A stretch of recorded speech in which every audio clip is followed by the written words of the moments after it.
Assalamu alaikum. I am Dr. Silvia Paroi, Assistant Professor of Community Medicine Department at the Akij Medical College, Khulna. Today we start impounding reservoirs. What means impounding reservoirs? These are artificial lakes constructed usually of earthwork or masonry in which large quantities of surface water is stored. The area draining into the reservoir is called catchment area. One disadvantage of storing water for long periods in reservoirs is the growth of algae and other microscopic organisms, which impart bad taste and odors to water. Characteristics of impounding water: water is usually clear, palatable, and ranks next to rainwater in purity.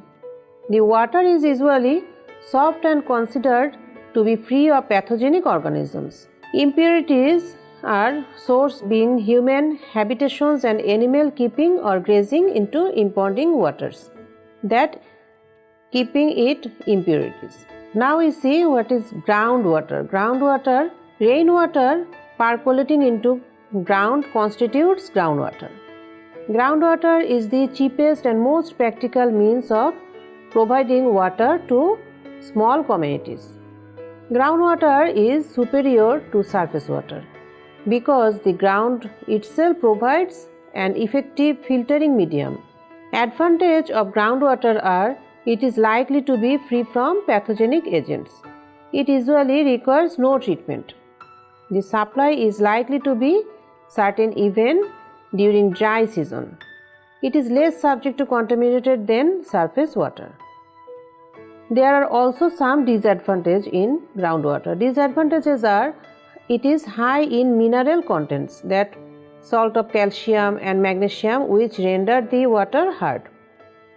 It requires pumping or some arrangement to lift the water from ground source. Now we shortly discuss about wells. Wells have been classified into shallow and deep wells, dug and tube wells. Technically, wells are of two kinds: shallow and deep wells. Shallow wells tap subsoil water, the water from above the first impervious layer in the ground, and deep well, that is, taps water from ground second impervious layer or below the first impervious layer in the ground. Deep wells are usually machine dug and may be several hundred meters deep. Deep wells furnish the safest water for drinking and are often the most satisfactory source of water supply. Wells may also classified according to the method of construction into dug wells and tube wells.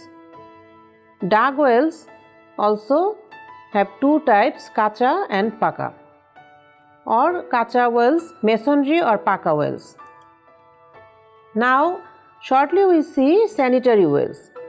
Sanitary well is one which is properly located, well constructed and protected against contaminated with a view to yield a supply of safe water. Following points should be taken into consideration while constructing sanitary wells. At first, location. It is located not less than 15 meters from likely sources of contamination. The well should be located higher in elevation with respect to a possible source of contamination. Well should be so located that no user will have to carry water for more than 100 meters. Lining of the well should be built of bricks or stones set in cement up to depth of at least 6 meters, so that water enters from the bottom and not from the sides of the well. The lining should be carried 60 to 90 centimeters above the ground level. There should be a parapet wall up to a height of at least 70 to 75 centimeters above the ground. Platform. There should be a cement concrete platform round the well extending at least 1 meter in all directions. The platform should have gently sloped outwards towards a drain built along its edges. Drain. There should be a paka drain to carry off spilled water to a public drain. Covering also closed by a cement concrete covering. Hand pump also need for lifting the water from ground source. Consumer responsibility also need to keep it purities, and sanitary wells does not guarantee freedom from waterborne diseases. So, consumers' responsibility also preserved. Unless the consumers observe certain basic precautions at the individual and family level. And quality, physical, chemical and bacteriological quality of water should conform to the acceptable standards of quality of safe and wholesome water. Now we see tube wells, shallow wells and deep wells.